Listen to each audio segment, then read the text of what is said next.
Bonjour à tous, je me présente, je suis Madame Reddy et j'enseigne donc la langue des signes au collège et au lycée Jeanne d'Arc à Figeac.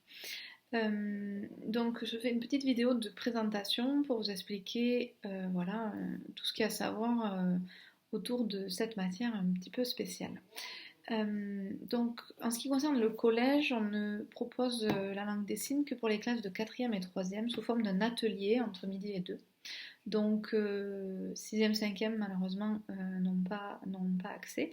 Donc 4e, 3e, ils ont une liste d'ateliers sur lesquels ils peuvent s'inscrire.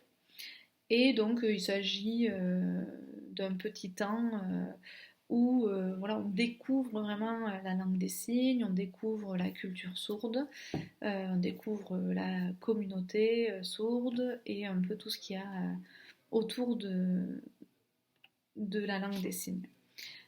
Ensuite, au lycée, ça devient un petit peu plus sérieux puisque nous proposons 1 heure dans chaque niveau, 1 heure en seconde, 1 heure en première, 1 heure en terminale. Donc nous suivons les programmes nationaux qui sont édités par l'éducation nationale avec les certifications de langue. À la fin de la terminale, les élèves sont censés valider un niveau A2, B1, c'est-à-dire des locuteurs de communication quotidienne. C'est-à-dire qu'ils sont capables de parler un peu de tout et de rien en langue des signes. Donc selon le parcours que choisit votre élève, votre enfant, il va y avoir des choses un petit peu différentes.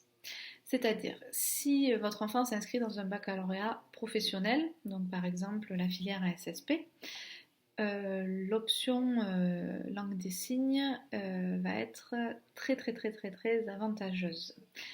Parce que on est sur une épreuve ponctuelle, c'est-à-dire qu'à la fin de la terminale, donc généralement c'est un petit peu avant le bac, c'est-à-dire fin mai, l'élève va passer une épreuve avec un jury. Il a différentes choses qui sont évaluées. C'est-à-dire on lui propose une image ou une petite phrase par exemple, et il va devoir s'exprimer dessus, dire ce qu'il en pense. Ensuite, il va y avoir un petit entretien question-réponse avec le jury.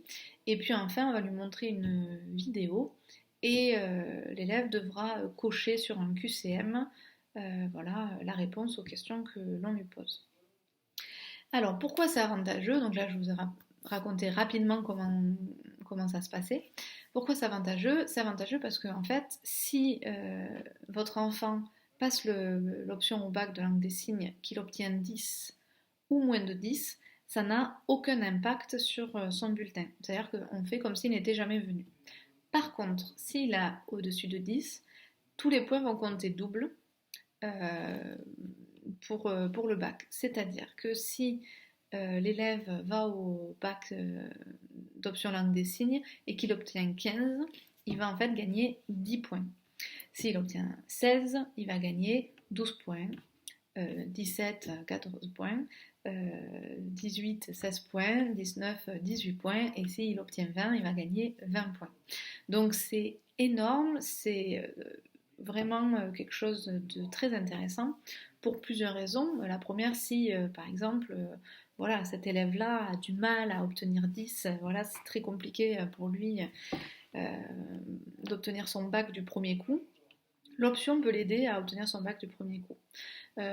Si par contre cet élève, cet enfant n'a pas de difficultés scolaires apparentes, mais que par exemple il souhaite obtenir une mention pour entrer dans une école voilà, qui serait un petit peu sélective, qui voudrait prendre des élèves avec les meilleurs dossiers, eh bien l'option permet d'obtenir parfois voilà, la petite mention au-dessus.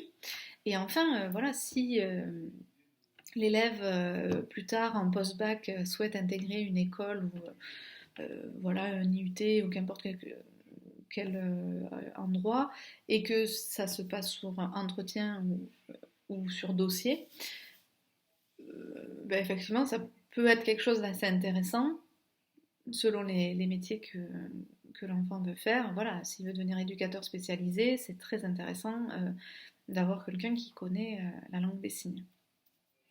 par exemple. Ça peut être beaucoup d'autres choses.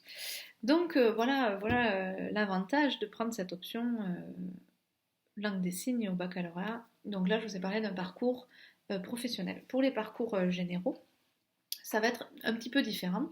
C'est tout aussi avantageux, mais c'est un petit peu différent. C'est-à-dire que parcours général, depuis la réforme du baccalauréat, les élèves ne vont plus passer d'épreuves, comme je viens de vous l'expliquer. Tout se fait en contrôle continu. Donc là, je parle pour les bacs généraux. Donc tout se fait en contrôle continu, c'est-à-dire que c'est les notes, des évaluations qu'on va faire en classe qui vont compter. Donc tout se passe donc avec moi. Les élèves donc font 1 heure en seconde, 1 heure en première, 1 heure en terminale. Donc ça c'est pour tous les parcours. Et on fait des notes régulières. Donc je connais les élèves, je connais leurs points faibles, je suis capable de les orienter pour faire en sorte qu'ils aient les meilleures notes possibles, en sachant que c'est une option, les élèves, elle est facultative, ils ne sont pas obligés de l'apprendre, donc ils se rajoutent 1 heure dans l'emploi du temps. Moi, je fais en sorte de les valoriser, c'est-à-dire que je pars du principe que voilà, ils ont choisi ça, ils ont rajouté 1 heure dans l'emploi du temps, donc le but, ce n'est pas de leur mettre des mauvaises notes, évidemment, il faut qu'ils travaillent un minimum, mais donc généralement, ça se passe quand même très bien. Dans la nouvelle réforme du baccalauréat, les enseignements facultatifs comptent dans le bulletin, qui lui-même compte pour 10% de la note finale du baccalauréat. Ça veut donc dire que si votre enfant a un bulletin correct, avec l'option de langue des signes, il va peut-être avoir une meilleure note, et cette note-là va être intégrée dans le bac final, dans la note du bac final, et donc évidemment meilleure est la note du bulletin, et c'est plus facile pour 10% donc de la note finale d'obtenir éventuellement son baccalauréat.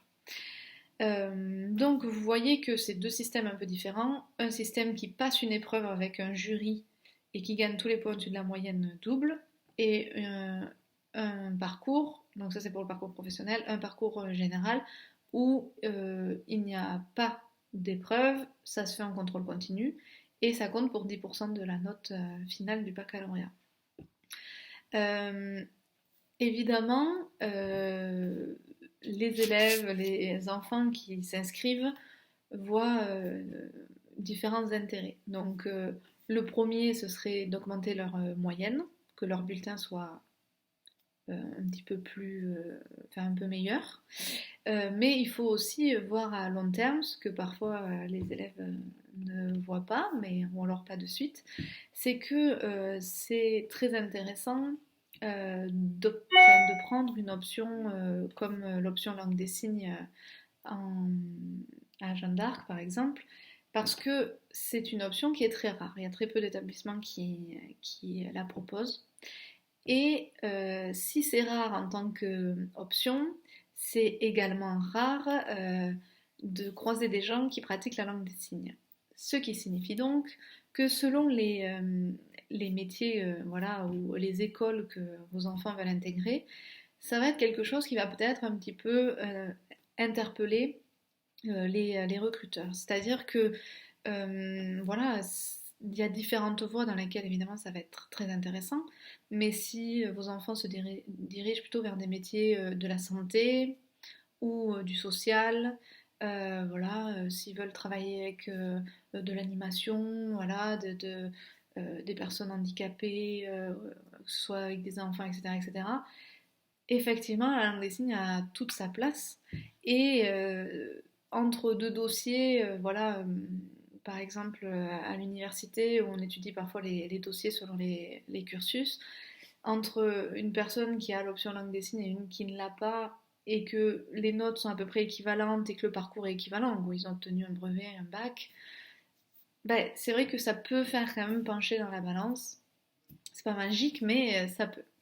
Ensuite, si on sort aussi du point de vue post-bac, ça peut également offrir des possibilités, peut-être que les élèves n'ont pas pensé. C'est-à-dire qu'ils peuvent découvrir qu'ils adorent la langue des signes, que vraiment c'est super et qu'ils ont envie d'en faire leur métier. Donc moi, chaque année, j'ai des élèves qui partent faire la licence pour devenir interprète, traducteur et médiateur en langue des signes, une licence qui se fait à l'université Jean Jaurès à Toulouse, qui peuvent également poursuivre un master. Donc certains peut-être vont faire le choix de devenir enseignants, d'autres interprètes. Voilà, on peut comment dire, ça peut ouvrir une voie auquel on n'avait pas pensé. Ensuite, même si votre enfant il a déjà en tête son projet professionnel, donc il faut savoir, comme je disais tout à l'heure, qu'il y a des métiers dans lesquels ça va être très recherché.